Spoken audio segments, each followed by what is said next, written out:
नमस्कार, आप देख रहे हैं डीडी न्यूज। आपके साथ मैं हूं पराक्रम सिंह शेखावत। खबर दुनिया की में आप सभी का बहुत स्वागत है। बताएंगे आपको अंतर्राष्ट्रीय स्तर से जुड़ी हर महत्वपूर्ण खबर जो आपके लिए जानना जरूरी है। शुरुआत करेंगे सुर्खियों के साथ। पेजर ब्लास्ट के बाद दूसरे दिन भी सिलसिलेवार धमाकों से लेबनान में अफरा तफरी। पेजर के बाद हिजबुल्लाह का वॉकी टॉकी नेटवर्क बना निशाना। कल के हमलों में मारे गए लोगों के जनाजे के वक्त हुए धमाके, कम से कम 9 की मौत, 300 से अधिक घायल।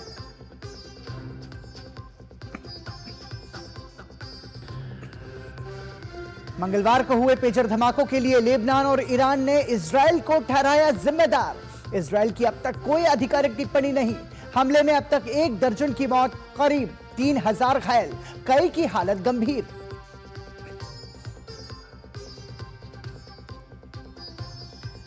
संयुक्त राष्ट्र प्रमुख एंटोनियो गुटेरेस ने लेबनान में हुए पेजर धमाकों पर जताई गहरी चिंता। हमले को बताया पश्चिम एशिया में तनाव बढ़ने के संकेत। संयुक्त राष्ट्र मानवाधिकार उच्चायुक्त ने धमाकों की निष्पक्ष जांच की मांग की।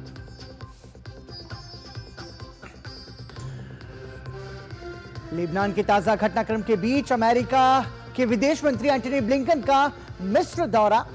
कहा, लेबनान धमाकों से वॉशिंगटन का कोई लेना देना नहीं, जुटाई जा रही है हमले से संबंधित जानकारी। मिस्र के राष्ट्रपति के साथ गाजा युद्ध विराम पर की चर्चा।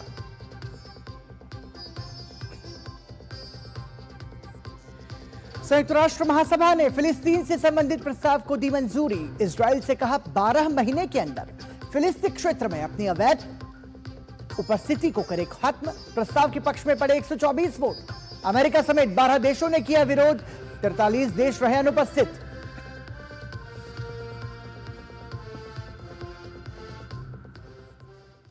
और सुर्खियों के बाद आइए अब खबरों पर नजर डालते हैं विस्तार से। सबसे पहले बात एशिया का आईना की।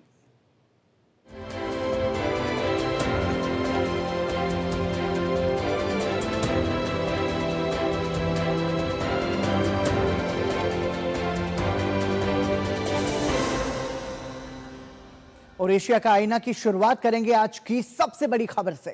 अभी लेबनान में मंगलवार को हुए पेजर ब्लास्ट की खबर थमी ही नहीं थी कि बुधवार को एक बार फिर हिजबुल्लाह के वॉकी टॉकी फटने की खबर आ गई। वॉकी टॉकी धमाकों से बेरूत समेत दूसरे हिस्सों में सनसनी फैल गई। इन धमाकों में 1 घंटे में कुल 500 विस्फोट हुए। वहीं कल हुए पेजर ब्लास्ट में 12 लोगों की मौत हुई थी। कुछ ही समय बाद हिजबुल्लाह लड़ाकों की खून से लथपथ तस्वीरें और विस्फोट वीडियो सोशल मीडिया पर वायरल होने लगी। इस विस्फोट के लिए हिजबुल्लाह ने सीधे तौर पर इजराइल को जिम्मेदार ठहराया है।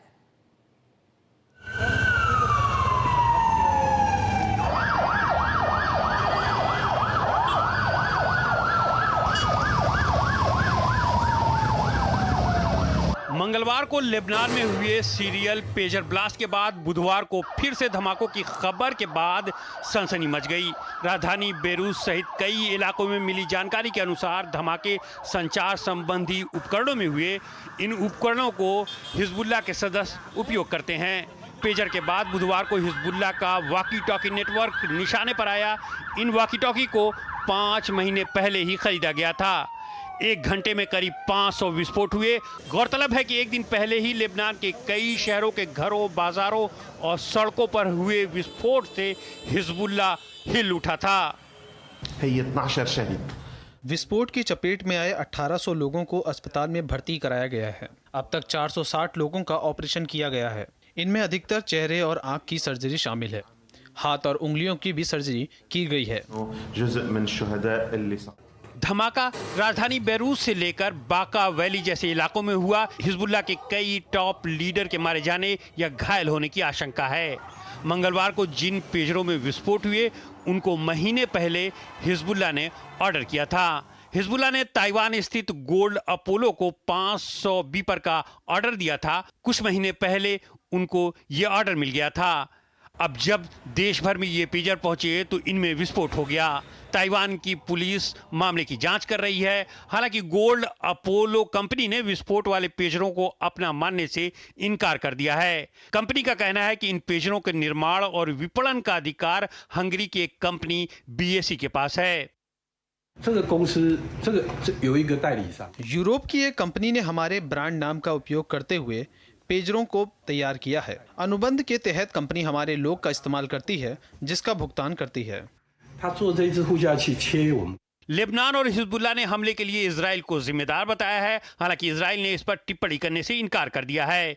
ईरान ने इसे आतंकी हमला बताते हुए इजराइल को ही इसके लिए जिम्मेदार बताया है और लेबनान में सामूहिक हत्या करने और अंतर्राष्ट्रीय मानवाधिकार कानून का उल्लंघन करने और क्षेत्रीय शांति के लिए खतरा पैदा करने का आरोप लगाया है। वहीं अमेरिका ने साफ कर दिया है कि उसका इन विस्फोटों से कोई लेना देना नहीं है।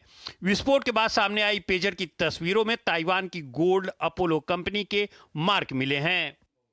So with regard to Lebanon, Lebanon की घटना के बारे में अमेरिका को कोई जानकारी नहीं थी और न ही वह इसमें शामिल था। हम अभी भी जानकारी और तथ्य एकत्र कर रहे हैं। and gathering the facts. Pager एक छोटी कम्युनिकेशन डिवाइस है जो मैसेजिंग के लिए इस्तेमाल होती है। 80 के दशक तक दुनिया भर में इसका धड़ल्ले से इस्तेमाल होता था। हालांकि मोबाइल और दूसरी टेक्नोलॉजी के आने के बाद पेजर लगभग खत्म हो गया है, पर हिजबुल्लाह जैसे कई आतंकी संगठन और अपराधी अभी भी पेजर का इस्तेमाल करते हैं। इसे संचार के दूसरे उपकरणों के मुकाबले बहुत सुरक्षित माना जाता है और आसानी से पकड़ में नहीं आता है। इसी साल फरवरी में हिजबुल्लाह ने एक युद्ध योजना तैयार की और मोबाइल की जगह पेजर के इस्तेमाल का फैसला लिया। दावा किया जा रहा है कि इन उपकरणों के अंदर एक बोर्ड लगाया गया जिसमें विस्फोटक सामग्री फिट की गई। इन्हें किसी भी डिवाइस या स्कैनर से पकड़ा नहीं जा सकता है। जब उन्हें कोडेड मैसेज भेजा गया तो विस्फोटक एक्टिव हुए और 3000 पेजर फट गए। तो ये एक ऐसी घटना थी जिसने सनसनी फैला दी। यह समझना जरूरी है कि आखिर यह घटना कितनी बड़ी थी। पेजर धमाकों के पीछे जिसने पूरे हिजबुल्लाह को हिला दिया, उसकी क्या घटना का बड़े कारण रहा, यह आपको बताते हैं। देखिए, पेजर धमाकों से जो हिजबुल्लाह हिला, यह मंगलवार दोपहर 3:30 बजे से 4:30 बजे तक, यानी कि 1 घंटे तक ये धमाके लगातार होते रहे।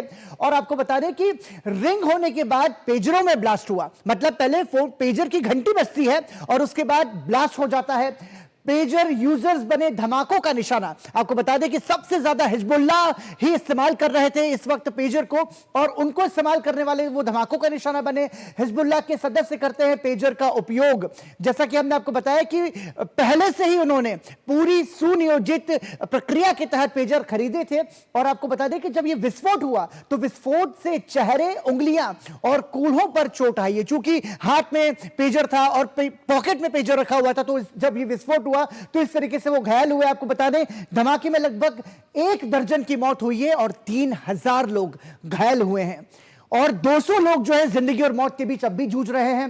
साथ ही आपको बता दें कि विस्फोट से इमारतों को बड़ा नुकसान नहीं हुआ है। यह एक ऐसा हमला था जिसमें कोई बड़ा नुकसान नहीं हुआ, कोई बड़ा बम नहीं फटा, लेकिन यह पेजर ब्लास्ट हुआ। और यह समझना इसके जरिए इसलिए भी जरूरी है कि किस प्रक्रिया के तहत, किस सुनियोजित साजिश के तहत इसको अंजाम दिया गया। साथ ही आपको बताते हैं आप कि हिजबुल्लाह आखिर कौन है। लेबनान का सशस्त्र समूह है हिजबुल्लाह, जो कि हथियार का इस्तेमाल भी करता है। और आपको बता दें कि समूह में लगभग 1 लाख प्रशिक्षित सदस्य हैं, यानी कि 1 लाख ट्रेन इसके मेंबर्स हैं जो कि युद्ध भी लड़ते हैं। साथ ही ईरान समर्थक धर्मगुरु हसन नसरुल्लाह इसके हिजबुल्लाह संगठन के नेता हैं। और आपको बता दें कि इजराइल के साथ लगातार होता रहा है टकराव, यानी कि हिजबुल्लाह और इजराइल की जो भिड़ंत है वो बीते लंबे समय से जारी है। 2006 में हुई थी दोनों के बीच 1 माह तक सीधी और लंबी लड़ाई इजराइल और हिजबुल्लाह की। साथ ही आपको बता दें कि हमास के हमलों के बाद फिर लगातार झड़पें होती रहीं और ये झड़पें अब भी लगातार जारी हैं। और लेबनान में राजनीतिक दल के तौर पर भी सक्रिय, मतलब ये सोचिए कि आतंकी गतिविधियों में भी जो है हिजबुल्लाह का नाम है, लेकिन लेबनान में हिजबुल्लाह राजनीतिक गतिविधियों में भी सक्रिय है। लेबनान में राजनीतिक दल के तौर पर हिजबुल्लाह संगठन के जो लोग हैं वो पूरी तरीके से सक्रिय है। तो ये अब हिजबुल्लाह के बारे में एक चीज महत्वपूर्ण बात और आपको बता दें कि यूरोप, अमेरिका सहित कई सारे ऐसे देश हैं जिन्होंने हिजबुल्लाह को आतंकी संगठन घोषित कर रखा है। अब आपको बता दें कि पेजर का उपयोग आखिर क्यों, रेडियो तरंगों की सहायता से काम करता है पेजर। आप याद कीजिए 80 के दशक में लोग पेजर का इस्तेमाल करते थे। चूंकि इंटरनेट की तुलना में रेडियो तरंगों को इंटरसेप्ट करना मुश्किल होता है, यानी कि खुफिया तरीके से कैसे बचा जा सके, इसलिए पेजर का इस्तेमाल हिजबुल्लाह के संगठन के लोग कर रहे थे।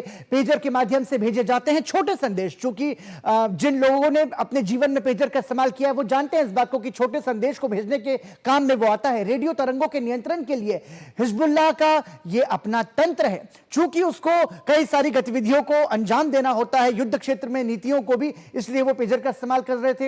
इजराइल की निगरानी से बचने के लिए पूरे तरीके से इसको साजिश के तहत, मतलब किसी भी तरीके से युद्ध की रणनीति को देखते हुए इजराइल की निगरानी से बचने के लिए पेजर का उपयोग हिजबुल्लाह संगठन के लोग कर रहे थे।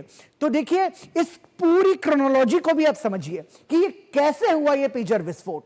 विस्फोट के कारण को लेकर अलग अलग दावे किए जा रहे हैं। जब से यह घटना घटी है अंतरराष्ट्रीय स्तर पर यह बड़ी बहस का मुद्दा बन गया है। पहला दावा, ओवरहीटिंग के कारण बैटरियों में विस्फोट हुआ। बताया जा रहा है कि बैटरियों को ओवरहीटिंग का टेंपरेचर क्रिएट किया गया और फिर विस्फोट हुआ। दूसरा दावा यह है कि पेजर में रखा गया था विस्फोटक। यह भी दावे किए जा रहे हैं कि 4 महीने पहले ही पेजर में विस्फोटक उसमें साथ में अटैच कर दिया गया था। यह भी दावा है कि रेडियो तरंगों से छेड़छाड़ कर बढ़ाई गई उपकरण की हीटिंग। ये तमाम सारे ऐसे दावे किए जा रहे हैं जो कि ये बताते हैं कि पेजर हमला आखिर कैसे हुआ। यह भी दावा है कि हीटिंग बढ़ने से फटी लिथियम बैटरियां, चूंकि जो बैटरियां थी उनमें लिथियम था, लिथियम की बैटरीज थी, तो टेंपरेचर ज्यादा होने पर वो फट जाती है। तो यह भी दावा है बहुत बड़ा कि सभी पेजर जो थे वो पहले से डॉक्टर्ड थे, यानी कि जो तमाम सारे 5000 लगभग पेजर हिजबुल्लाह संगठन के लोग इस्तेमाल कर रहे थे और पेजर में पहले से ही था थोड़ा सा विस्फोटक। मतलब जब ये खरीदे गए उसके पहले उनमें जब इनकी मैन्युफैक्चरिंग की जा रही थी तभी विस्फोटक डाल दिया गया था। आयात से पहले ही पेजरों में फिट किया गया था विस्फोटक। देखिए ये तमाम सारे ऐसे दावे हैं। इतने बड़े धमाके के लिए अकेले बैटरी पर्याप्त नहीं है, लिहाजा ये बात कही जा रही है कि विस्फोटक जो है उसमें पहले से फिट किया गया था। अब आपको बताते हैं कि आखिर ये पेजर आए कहां से। तो ताइवानी कंपनी गोल्ड अपोलो के थे ये पेजर। चूंकि जब ये विस्फोट हुआ उसके बाद में जो मार्क निकले अवशेषों में से, पेजर के टुकड़ों में से, तो उस ताइवानी कंपनी का नाम था। हाल ही में मंगाए गए थे 5000 पेजर। आपको बता दें कि हिजबुल्लाह संगठन के जो लड़ाके थे वो लगभग 5000 पेजर उन्होंने मंगाए थे। ताइवानी कंपनी ने पल्ला झाड़ लिया है कि भैया हमारी इसमें कोई गलती नहीं है, हमारी कंपनी का नाम बेशक है लेकिन हमने अपने जो मार्क के जो अधिकार थे वो दूसरी कंपनी को बेच दिए थे। उन्होंने कहा हमारा केवल ब्रांड यूरोपीय कंपनी करती है उत्पादन। यह कहना है ताइवानी कंपनी का, जिसका नाम सामने आ रहा है। अनुबंध के तहत यूरोपीय कंपनी के पास निर्माण और विपणन के सभी अधिकार सुरक्षित हैं, यह कहना था ताइवान की कंपनी का। साथ ही उन्होंने कहा कि हंगरी की कंपनी बीएसई के पास है अधिकार। जो जितने भी तमाम सारे अधिकार हैं वो हंगरी की कंपनी बीएसई के पास है। अब आपको बताते हैं कि आखिर इस पर सीधे तौर पर शक किस पर जा रहा है। तो आपको बता दें कि शक जा रहा है मुसाद पर।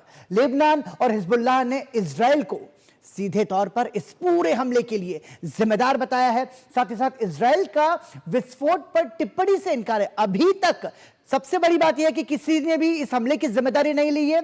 और चूंकि लेबनान इजराइल को जिम्मेदार बता रहा है तो इजराइल ने कहा है कि इजराइल ने पेजर आपूर्ति श्रृंखला में घुसपैठ की। यह दावा है हिजबुल्लाह का, लेकिन इजराइल ने इस दावे को सिरे से नकार दिया है। साथ ही इजरायली खुफिया एजेंसी मोसाद ने पेजरों में रखे विस्फोटक, ये दावा जो है लेबनान लगातार कर रहा है कि इजरायली कंपनी मोसाद ने पेजर में विस्फोटक रखे हैं। लेबनान सरकार को साइबर हमले का भी शक है। लेबनान सरकार को यह भी शक है कि इजराइल ने उन पर साइबर अटैक कर दिया है। तो ये तमाम सारी ऐसे दावे हैं जो कि हमने क्रोनोलॉजी आपको सभी को समझाने की कोशिश की। इसी के साथ यहां रुक रहे हैं एक छोटे से ब्रेक के लिए। ब्रेक के बाद हमारे विशेषज्ञ से इस महत्वपूर्ण मुद्दे पर करेंगे बात। बने रहिए हमारे साथ। MDH का किचन किंग किचन में हो तो हम सब कुछ बना सकते हैं। बैंगन का भरता, आलू गोभी, भिंडी मसाला और भी बहुत कुछ। MDH हाथ धो कर आते हैं। साबुन की जगह हैंड वॉश। मोहन का प्रमोशन हो गया क्या? सैवलॉन हैंड वॉश तो हमारा रोज का है। सिर्फ 10 रुपए में 200 ml हैंड वॉश बनाओ। Savlon powder to gel hand wash, germ से बचाए, शान बढ़ाए। सुरक्षा की गारंटी हर चीज में जरूरी है, चाहे वो मुश्किल स्टंट हो या अच्छी फसल। इसलिए ले आइए IIL के ट्रैक्टर ब्रांड का शिनबा, जो देता है सुंडी और ट्रिप से सुरक्षा की गारंटी। ब्रेक के बाद एक बार फिर आपका स्वागत। आप देख रहे हैं खबर दुनिया की। और जैसा कि हमने आपको बताया कि लेबनान में हिजबुल्लाह संगठन पर बड़ा हमला हुआ है। सीधे तौर पर जो लेबनान है उसने इजराइल को इस पूरे हमले की साजिश का जिम्मेदार ठहराया है। और इस पर बातचीत के लिए हमारे साथ जुड़ रहे हैं लेफ्टिनेंट जनरल संजय कुलकर्णी। बहुत बहुत स्वागत संजय कुलकर्णी जी आपका। देखिए, सीधे तौर पर चूंकि ये एक ऐसी अंतर्राष्ट्रीय स्तर की घटना है जिसने पूरे विश्व में एक तरीके की नई बहस छेड़ दी है, तो सबसे पहले शुरुआती कमेंट आपका समझना चाहूंगा कि आखिर चूंकि इजराइल को जिम्मेदार ठहराया जा रहा है, वॉकी टॉकी हमला और पेजर हमले के पीछे की जो रणनीति है उसे कैसे समझे? धन्यवाद पराक्रम। मैं कहूंगा ये एसिमेट्रिक वॉरफेयर का एक हिस्सा है, क्योंकि आप देख रहे थे कि हमास के साथ जब इजराइल लड़ रहा है, हिजबुल्लाह लगातार 7 अक्टूबर से ही उनके पीछे लगा हुआ था और इजराइल चाहता था कि कम से कम हिजबुल्लाह जो है इस लड़ाई के बीच में ना उतरे, क्योंकि हिजबुल्लाह एक सुन्नी ऑर्गेनाइजेशन है जिसका बैकअप जो है वो ईरान करता है और वो हमास के साथ लड़ रहे थे। और ऐसे इसमें उनको दिक्कत आ रही थी कि किस प्रकार से हमें कार्रवाई करनी है। लेकिन इसको देखते हुए भी अब आप समझ सकते हैं कि एसिमेट्रिक वॉरफेयर में जो साइकोलॉजिकल वॉरफेयर है, जिसके द्वारा अब जबरदस्त हिजबुल्लाह को झटका लगा, क्योंकि उन्होंने 5000 पेजर इंपोर्ट किए। इंपोर्ट चाहे हम कहें गोल्ड अपोलो पर, लेकिन उन्होंने आउटसोर्स कर रखा था ये हंगेरियन कंपनी को। हंगेरियन कंपनी से ये आए हैं, तो किस प्रकार से उन्होंने उसके बीच में जा करके वो पूरे कंसाइनमेंट को लिया, उस कंसाइनमेंट को देखा और उसके बाद उसके जिस तरह से डॉक्टर किया गया, तो आप समझ सकते हैं कि किस प्रकार से एक असर, जबरदस्त असर हिजबुल्लाह पे पड़ा है। मकसद एक कि हिजबुल्लाह इस लड़ाई से दूर रहे, क्योंकि ये साइकोलॉजिकल वॉरफेयर है जिससे उनका पूरा कम्युनिकेशन खत्म हो गया। उनके जो नसरुल्लाह जो इंचार्ज है इस पूरे कैंपेन के, उन्होंने ही मोबाइल रोका, क्योंकि मोबाइल के द्वारा लोकेशन पता चलता है। इसके द्वारा, जैसे आपने बिल्कुल ठीक कहा आपने इसमें कि रेडियो फ्रीक्वेंसी इस्तेमाल होती है, तो ट्रैकिंग करना मुश्किल होता है, लोकेशन पता करना मुश्किल होता है। तो इसी माफिक जब अब इंडस्ट्रियल जब कोई कंसाइनमेंट आता है, उसमें प्लास्टिक एक्सप्लोजिव का इस्तेमाल करना, रेडियो फ्रीक्वेंसीज को मॉनिटर करना और अपने टाइम से लिथियम बैटरीज को हीटअप करना और उसको एक्सप्लोड करना, जिससे कि जो इंडिविजुअल है वो जो एक एक इंसान के पास है, चाहे वो वाइब्रेटर के द्वारा है जिसने उसको बंद करने की कोशिश की है, हर कोई करता है। और टाइमिंग देखिएगा 3:30 और 4:30 के बीच में, क्योंकि उस वक्त कोई बाजार में होता है, कोई काम कर रहा होता है, तो उस तरीके से एक जबरदस्त झटका लगा है हिजबुल्लाह को। मतलब पूरी स्ट्रेटेजी के साथ संजय जी, पूरी स्ट्रेटेजी के साथ, पूरी प्लानिंग के साथ ये जो है इस्तेमाल किया गया है इसको। लेकिन जैसा कि आपने जिक्र किया, मेरा सवाल यह है कि जो युद्धग्रस्त देश हैं उन पर किस तरीके का असर पड़ेगा, क्योंकि इजराइल हमास संघर्ष लगातार जारी है, हम ये देख रहे हैं, तो रूस यूक्रेन युद्ध लगातार जारी है। ऐसे में जो तनावपूर्ण स्थितियां जहां दुनिया के जिन देशों में है, उन पर कितना प्रभाव कर सकती है ये घटना? जबरदस्त प्रभाव, क्योंकि एक नया डायमेंशन खुला है और वो नया dimension conventional warfare, insurgency, terrorism नहीं, अब ये हट करके एसिमेट्रिक ऐसे इस पे चला गया है कि आप अगर हमला जो है, अब पूरा जितने भी लेबनान में ये शिया भी हैं और बहुत नंबर में क्रिश्चियंस भी हैं, तो और हिजबुल्लाह जो है वो ईरान की मदद से वहां पे एक आतंकी संगठन है, तो उसका अपने नॉर्मल पॉलिटिक्स में भी हिस्सा है लेबनान के बीच में, और इजराइल के बरखिलाफ वो खड़ा भी है। तो ऐसे हालात में एक जबरदस्त झटका लगा है, एक नया वॉरफेयर खुला है। अब किसी के ऊपर विश्वास नहीं किया जा सकता, और विश्वास कैसे करेंगे? ये जो देश है, जितना इलेक्ट्रॉनिक्स है, आप समझ सकते हैं कि ताइवान जो है 90% से ज्यादा सेमीकंडक्टर्स बनाता है विश्व में, 57% से ज्यादा चिप्स बनाता है। तो चिप वॉरफेयर हुआ, आपका डाटा सॉवरेनिटी हुआ, आपका एसिमेट्रिक वॉरफेयर हुआ, साइकोलॉजिकल वॉरफेयर हुआ, टेक्निकल वॉरफेयर हुआ, कम्युनिकेशन के ऊपर मतलब हर तरह से हिल गया होगा हिजबुल्लाह। और सारे विश्व में हम सबको सतर्क रहना पड़ेगा, बिल्कुल कोई भी किसी वक्त भी कर सकता है। और यही एक कारण है कि आत्मनिर्भर हम बोलते हैं, बार बार हम बोलते हैं आत्मनिर्भर भारत, आत्मनिर्भर भारत। जो इलेक्ट्रॉनिक्स में जो इंपोर्ट है वो खतरे से दूर नहीं है, इसलिए बहुत जरूरी है कि हम लोगों को अब बहुत ज्यादा सतर्क रहना होगा, और इस तरह की कार्रवाई किसी कहीं पर भी पूरे विश्व में हो सकती है। मतलब ये इशारा उस और भी है कि अब जो समय है, वो समय अब बंदूकों और तोपों से युद्ध लड़ने का नहीं है। आर्टिफिशियल इंटेलिजेंस के दौर में जो युद्ध है वो तकनीक युद्ध लड़ा जा रहा है, और उस हिसाब से हमें तैयार करना होगा खुद को। बिल्कुल, देखिए साइबर वॉरफेयर है, डेटा सॉवरेनिटी है, आपको मोबाइल के द्वारा कहीं पर भी किसी का भी पता चल जाता है, आप वहां पर कुछ भी एक्टिवेट कर सकते हैं।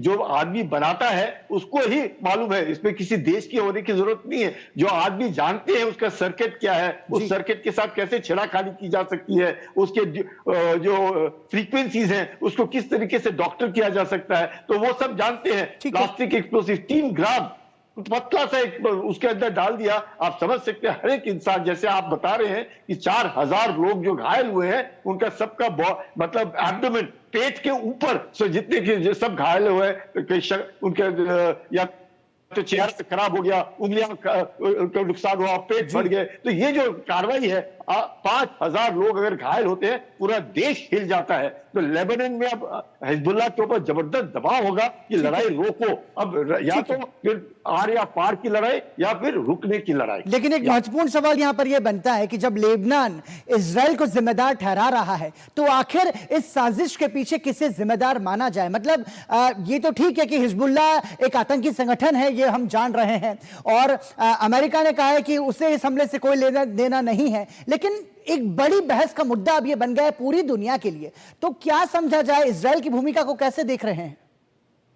देखिएगा, इजराइल चाहे कुछ भी कहे, उंगलियां उस तरफ उठेगी, क्योंकि इजराइल का जो दुश्मनी है वो हिजबुल्लाह के साथ है। जिस प्रकार से नॉर्दर्न इजराइल में 35,000 लोग पलायन कर चुके हैं, वैसे ही सदर्न लेबनान में भी 35,000 से 40,000 लोग पलायन कर चुके हैं। इजराइल हमास से निपटने को कार्रवाई कर रहा है तो वहां हिजबुल्लाह दखल अंदाजी दे रहा है। तो नॉर्मल है कि सबको लगेगा कि इजराइल ने किया, चाहे इजराइल ने किया नहीं किया, लेकिन पूरा जो डेटा है कहां किसने कंसाइनमेंट लिया। जैसे आप देख रहे हैं कि गोल्ड अपोलो वाले बोल रहे हैं हमने नहीं दिया, पर उनका टैग लगा है, बना हंगेरी में है, कहां से कंसाइनमेंट आ रहा है, किसके लिए आ रहा है, उस कंसाइनमेंट को रोकना, उसमें प्लास्टिक एक्सप्लोसिव डालना या शुरू से ही प्लास्टिक एक्सप्लोसिव का उसके साथ आना, या किस प्रकार से फ्रीक्वेंसी, मतलब सब कुछ उसके बारे में पता करना, उसके बाद इतने बड़े घटना को इल्जाम देना, ये साफ दर्शाता है ये एक दो आदमियों का काम नहीं है, ये कोई एक संगठन है जिसने सोचा है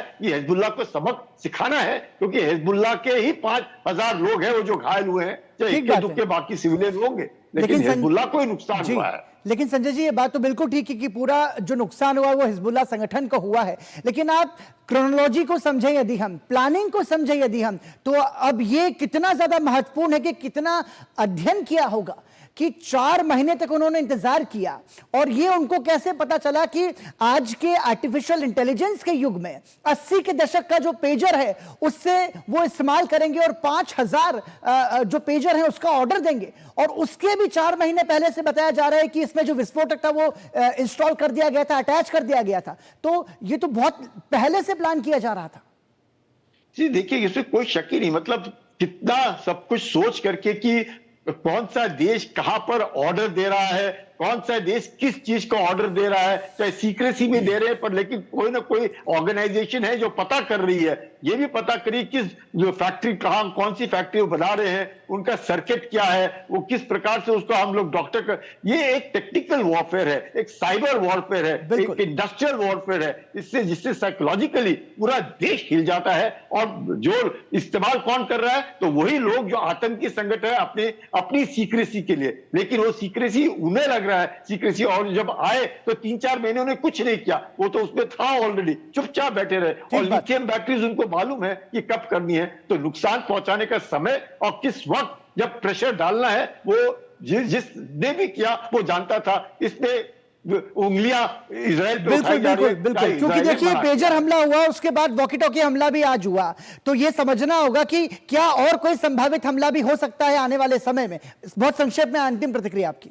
बिल्कुल, देखिएगा वॉकी टॉकी पेजर ये कौन इस्तेमाल करता था, अभी भी वॉकी टॉकी कश्मीर में लोग जो इस्तेमाल करते हैं वो आतंकी हैं जो वॉकी टॉकी इस्तेमाल करते हैं, लेकिन हम लोगों को अब ध्यान देना पड़ेगा, मोबाइल भी खतरे से बाहर नहीं है, मोबाइल भी लोग इस्तेमाल कर सकते हैं, और ब्लास्ट करने के एक इंडिविजुअल एक को करना है, और लाखों और करोड़ों में मोबाइल बिकते हैं तो नुकसान हो सकता है। बहुत बहुत धन्यवाद संजय कुलकर्णी जी, इतने विस्तार से हमें इस महत्वपूर्ण मुद्दे को समझाने के लिए। और इसी के साथ यहां रुक रहे हैं एक छोटे से ब्रेक के लिए, देखते रहिए डीडी न्यूज। दादी के हाथों का जादू और खुशबू से महकता घर। MDH गरम मसाला, असली मसालों से भरा हूँ मैं, क्योंकि हर रिश्ता है स्वाद से जुड़ा। मुथूट फाइनेंस ने सदियों से आपके भरोसे को कायम रखा है और हमेशा रखेंगे। मुथूट फाइनेंस, सदियों का भरोसा हमेशा के लिए। इंडिया का number 1 most trusted financial services brand. तो गोल्ड लोन के लिए कॉल करें 1-800-313-1212। बेटियां घर की रौनक हैं।